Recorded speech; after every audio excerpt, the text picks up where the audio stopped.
did you have people in the industry or like people that you could talk to that felt the same way? Like, did you have co-stars or friends or? No. Wow.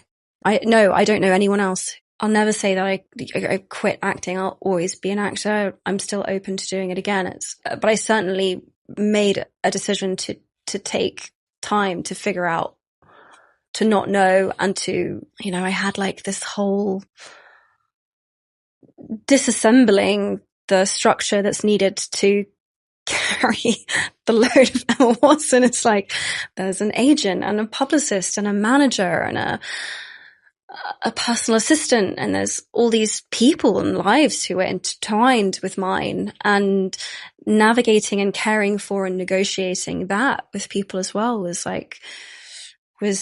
really tricky. And also I was just bloody terrified. Like, I think there's a kind of infantilization that can happen when you work as much as I did, and a kind of loss of independence that means that you're like, oh my God, can I even do my life if I don't have this like army of people who are like helping me do the most menial and basic of things? Like, can I actually like do this stuff myself? And I don't even say that in terms of like capability, but like just from the place of like, it's difficult for me to walk down the street sometimes.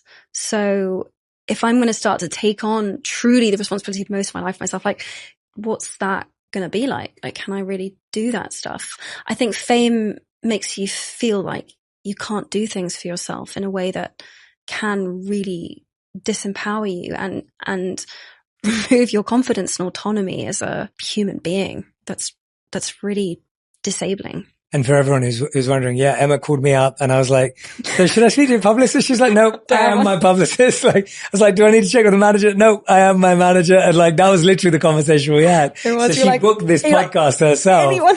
There was no booker.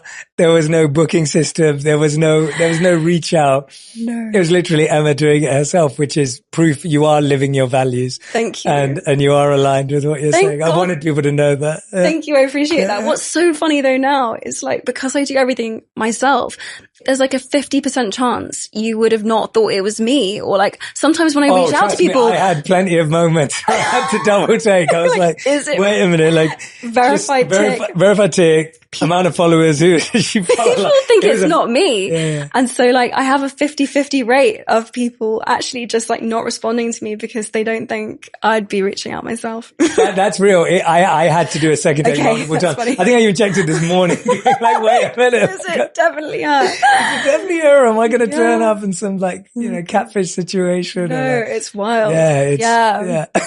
Oddly, sometimes it takes more work me trying to do things myself than through the system. But no, you did a great job. But thanks. Those hard questions that you asked yourself, I mean, what was it that gave you courage to walk a path where you don't know the next 3 steps, when you have a entire career lined up on the other side? You have an amazing career. Every movie you've been in has been magical and amazing. Like, it's, when you look at your portfolio of choices, like, they're all brilliant performances. They're great films.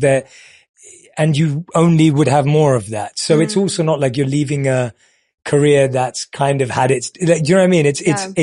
It's at a place where no business oriented person could imagine why. And so what gives you courage when one side is so clear and one side is not clear at all? Again, I'm going to tell the honest version of this story.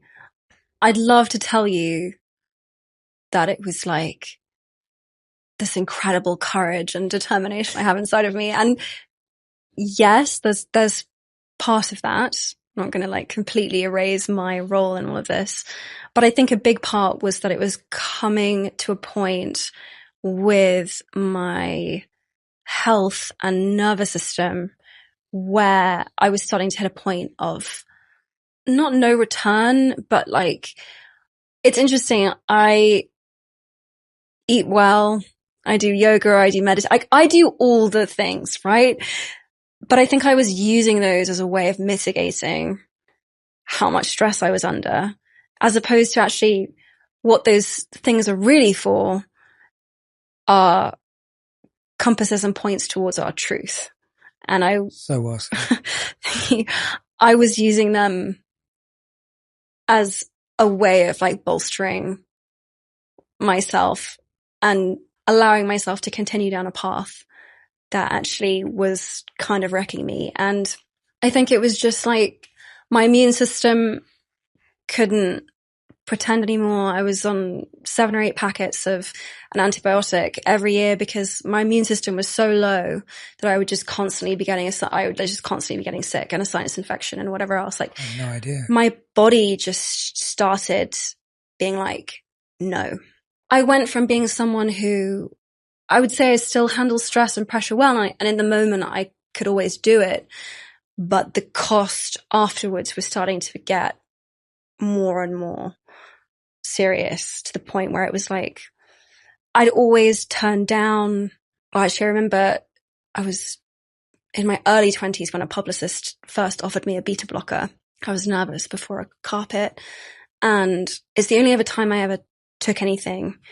And I was fine for the 2 hours after I took it. And then I got back to the room, and when my feelings came back to me, I was like overwrought with grief and feeling of having blocked it. And so I'd always, and after that, I never allowed anyone to give me anything again, even though I was offered things multiple times. And doctors wanted to give me things for jet lag and for sleep and for nerves, and everyone takes it. This is, there's no shame in this or whatever. But I felt like in order to keep going, I was going to have to make a decision of like, are you okay with being low level, unwell and medicated, essentially? And I just knew that wasn't a choice for me. So in a way I have my body to thank, because my body I didn't want to ignore my body anymore. And it didn't matter how many silent retreats I went on or how much yoga I did or what new thing I did to try and take care of myself. My body was done. And that was then, I think, when I went away and found a relationship with myself and my practice and just having trust and faith in a way that I never had before.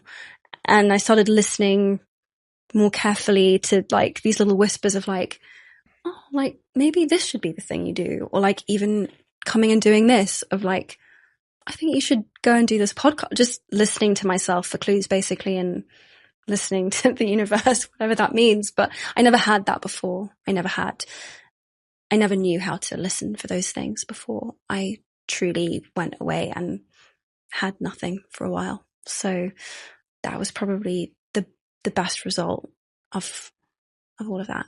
Yeah. And I think it still takes so much courage, because it does, even though you didn't see it that way and you may not have noticed it, it still takes so much courage to listen to your body, because it is easy to keep medicating in all the ways to break it anyway. Yeah. And to push it to the edges and the limits of its ability. And because you're so addicted or intoxicated by the success or whatever it may be. I guess the courageous part was just knowing I didn't want to numb out. That was the point at which it got too big of a cost. Because I was like, okay, if I feel like I need to be, I'm at the point where the price is too high.